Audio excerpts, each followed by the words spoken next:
सो कितने लोग को नहीं पता है कि सीपी क्या होता है, कॉम्पिटिटिव प्रोग्रामिंग। बाकी सबको पता है। कंपटीशन सबने कभी ना कभी तो दिया ही होगा। अभी रिसेंट जेईई एडवांस या जेईई मेंस तो दिया ही होगा। कंपटीशन में क्या होता है, हम अपने पीयर्स के साथ किसी चैलेंज को लेके कम्पीट करते हैं। सेम यहाँ पे हम कोडिंग के लिए, प्रोग्रामिंग के लिए आपस में कम्पीट करते हैं। ये सीपी, ठीक है। चैलेंज किस टाइप का होता है, कोई भी प्रॉब्लम होती है, एल्गोरिथम बेस्ड प्रॉब्लम रहेगी। आपको जो है प्रोग्रामिंग की अगर नॉलेज होगी तो आप जो है क्वेश्चंस को सॉल्व करेंगे।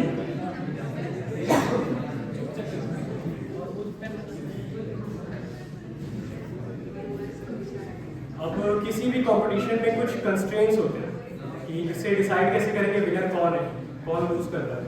तो आपके कोड की जो क्वालिटी होती है वो टाइम कॉम्प्लेक्सिटी और मेमोरी कॉम्प्लेक्सिटी से डिसाइड की जाती है। आपका कोड जितना कम टाइम में रन होगा उतना बेटर होगा, जितनी कम स्पेस ऑक्यूपाई करेगा उतना ऑप्टिमाइज्ड कोड होगा। और प्रॉब्लम्स की कैटेगरी जो है बेसिक प्रॉब्लम से लेकर के कॉम्प्लेक्स प्रॉब्लम तक जाती है। और हिस्ट्री जानने की जरूरत है नहीं है, बट देख लेते हैं। आईसीपीसी का नाम सुना है किसी ने? आईसीपीसी से ही बेसिकली स्टार्टिंग हुई थी कॉम्पिटिटिव प्रोग्रामिंग की, जिसमें फिर बाद में धीरे धीरे लीड कोड फोर्सेस जैसे प्लेटफॉर्म्स ने इसको और पॉपुलर बना दिया। ये एग्जांपल के लिए मैंने लगा रखा है कोड फोर्स की वेबसाइट है, यहाँ पे कॉन्टेस्ट शो हो रहा है। जो कल अभी एक कॉन्टेस्ट है आईसीपीसी का और बाकी और सारे हैं। तो कॉन्टेस्ट में आपको रजिस्टर करना चाहिए। बेसिकली फर्स्ट ईयर में अगर आप लोग हैं तो डीएसए की कंसेप्ट्स को जल्दी सीख करके फिर डायरेक्ट कॉन्टेस्ट देने चाहिए। मतलब फर्स्ट ईयर मेरे को कोई बताने वाला नहीं था, तो ये गलती मैंने भी की थी, मेरे काफ़ी बैचमेट्स ने की। कॉन्टेस्ट को ये मत समझना कि डीएसए हमने अगर स्टार्ट किया पूरा सीख लें, कंप्लीट कर लें, उसके बाद कॉन्टेस्ट देना चाहिए, ऐसा नहीं है। हमारे यहाँ के ही एक आनंद भैया थे, उन्होंने स्टार्टिंग से ये चीज़ की। वो आई गेस जीएफजी पे 4 स्टार कोडर है और उनका काफ़ी अच्छा प्लेस हुआ है। तो कॉन्टेस्ट आपको देने हैं, उससे आपको आइडिया लगेगा कि एक्चुअल कंपनी के कोडिंग ग्राउंड में क्वेश्चंस किस टाइप के आते हैं। अब सीपी क्या करना ज़रूरी है, अभी इतने सारे करियर ऑप्शंस बताए गए, तो डायरेक्टली उनमें भी जा सकते हैं, वेब डेवलपमेंट इन सब में। लेकिन सीपी जो है सभी के लिए ज़रूरी है, चाहे आप एआईएमएल नहीं क्यों ना जा रहे। एल्गोरिथमिक थिंकिंग आपको हर जगह काम आएगी। उसमें भी अगर मॉडल्स को ट्रेन करना है, डिज़ाइन करना है, तो सब में जो है एल्गोरिथमिक थिंकिंग आनी चाहिए। और ये जो मीम मैंने लगा रखा है, ये आप जो है तरह तरह की स्किल्स गिना रहे हैं और कह रहे हैं कि मेरे को सीपी नहीं आती है, लेकिन जैंगो, एंगुलर सब आता है। तो इंटरव्यूअर कह रहा है कि नहीं, ये सब यहाँ पे अलाउड नहीं है। ऐसा होगा? नहीं होगा। आप कोडिंग ग्राउंड में ही छट जाओगे, इंटरव्यूअर तक कभी पहुंचोगे ही नहीं। अब ये सब मैंने डिस्कस कर लिया है। मतलब सीपी करने से बेसिकली आपको बेनिफिट क्या होगा? एक तो आपकी लॉजिकल थिंकिंग बढ़ेगी।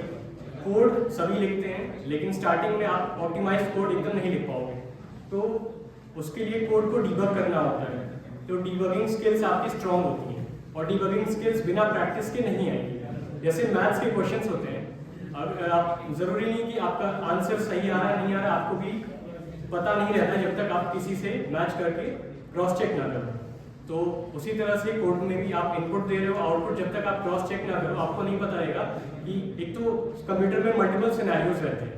हमारे लिए पॉसिबल नहीं है कि हम सारे सिनेरियोज को कोड लिखते टाइम हम गेस कर पाए कि क्या क्या कहीं पे कंस्ट्रेंट्स पे फेल हो सकता है कोड। तो उसकी वजह से सीपी से काफ़ी अच्छी प्रैक्टिस से आपकी काफ़ी नॉलेज बिल्ड होगी, और डिबगिंग में बेसिकली आपकी काफ़ी नॉलेज बढ़ जाएगी। तो आपकी कोड की क्वालिटी ओवरऑल काफ़ी इंक्रीज हो जाएगी। इसके लिए प्रैक्टिस चाहिए। फर्स्ट ईयर से अगर आप स्टार्ट करोगे, जितना अर्ली स्टार्ट करोगे उतना आप 4th ईयर तक पहुँचते पहुँचते आप बेनिफिट में होगे। बाकी पर्सनल ग्रोथ में भी टाइम मैनेजमेंट और इन सब में काम आता है। लेकिन अगर सीपी के लिए देखा जाए तो बेसिकली कंपनीज के कोडिंग राउंड में एग्ज़ाम देने सभी बैठते हैं, सभी का आउटपुट सभी चाहते हैं कि मतलब हमारा आउटपुट जो है करेक्ट आ रहा है। कई लोग का होता भी है, लेकिन 5 से 6 क्वेश्चन आ रहे हैं, कई लोग 2-3 क्वेश्चन में ही अटक जाते हैं, टाइम खत्म हो जाता है। तो अगर आपकी सीपी की प्रैक्टिस रहेगी तो आप कम से कम मैक्सिमम से मैक्सिमम क्वेश्चन सॉल्व कर पाओगे, वो आपको एज पे रखेगा। तो सीपी अगर किसी को नहीं आती है, किसी ने अभी स्टार्ट नहीं किया है, तो सबसे पहले तो आपको कोई प्रोग्रामिंग लैंग्वेज आनी चाहिए और उसके बाद फिर बेसिक से स्टार्ट करना है। मैथ्स के क्वेश्चंस लगा सकते हैं, लेकिन मेरे को नहीं लगता यहाँ कोई इतना बेसिक होगा।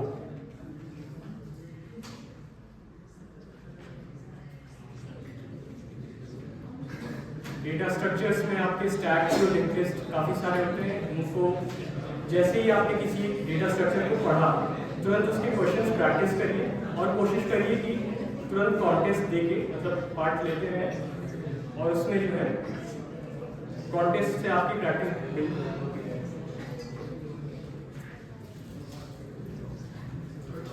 ये इसलिए लगा रखा है क्योंकि काफ़ी लोग, जैसे मेरी जो गलती थी वो मैंने यहाँ पे शो करने की कोशिश की है, सिर्फ सीखते नहीं रहना है, कोई कोर्स में सिर्फ फंसे नहीं रहना है, कॉन्टेस्ट देते रहना है।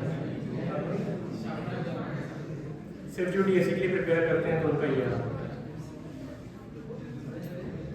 बाकी इसके रिसोर्सेज जो है मैं अभी आपको प्रोवाइड कर दे रहा हूँ, थोड़े से डिस्कस कर लेते हैं।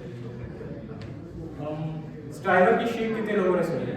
यार देखिए, जब स्ट्राइवर की शीट नहीं थी उससे पहले CSCS का ये प्रॉब्लम सेट था, काफ़ी फेमस है, इसको ज़रूर देखिएगा। स्ट्राइवर जो लोग कराते हैं वो ठीक है, लेकिन उससे बहुत बेनिफिट है ना।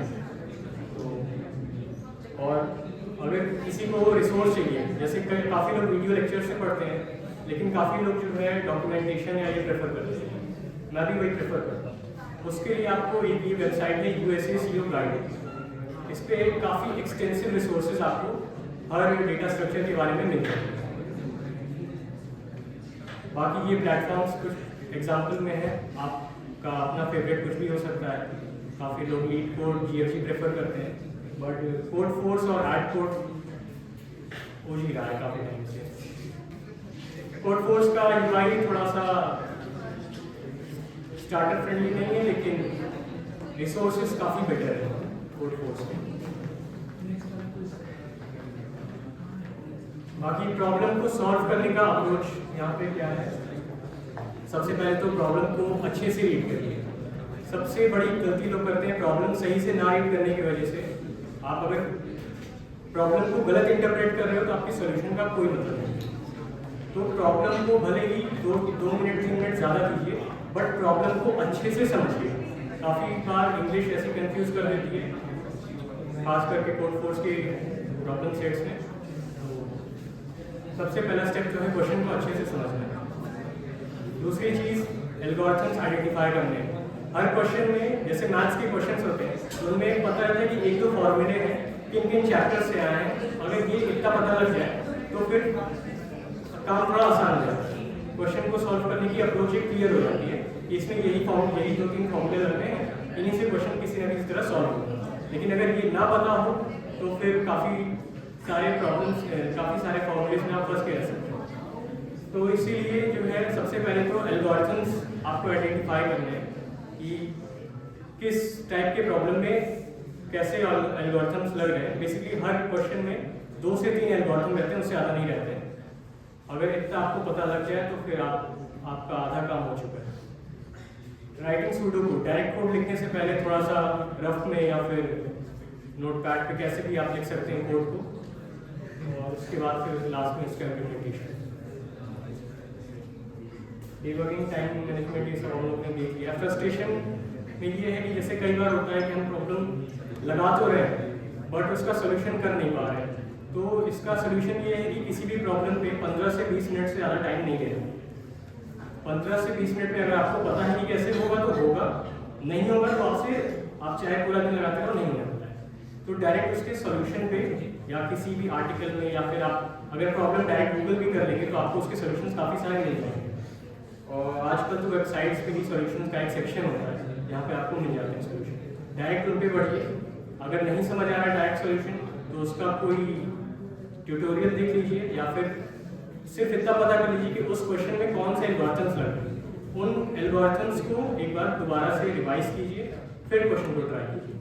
यही एक सबसे ऑप्टिमम तरीका है इसको प्रैक्टिस करने का, क्योंकि काफ़ी लोग जो है जब सोल्यूशन नहीं होते, डेली प्रैक्टिस करते हैं, उसके बाद भी नहीं होते तो लोग क्विट कर देते हैं, तो वो कोई बेटर सोल्यूशन नहीं है। बाकी आपको रेगुलर रहना है, ये भी बहुत इंपॉर्टेंट चीज़ है। एक हफ्ते किया, फिर कुछ गैप हो गया, फिर 2 हफ्ते किया, फिर कहीं पे फंक्शन में चले गए, इससे नहीं होगा। आप जितना कंसिस्टेंट रहेंगे वही आपके काम आएगा।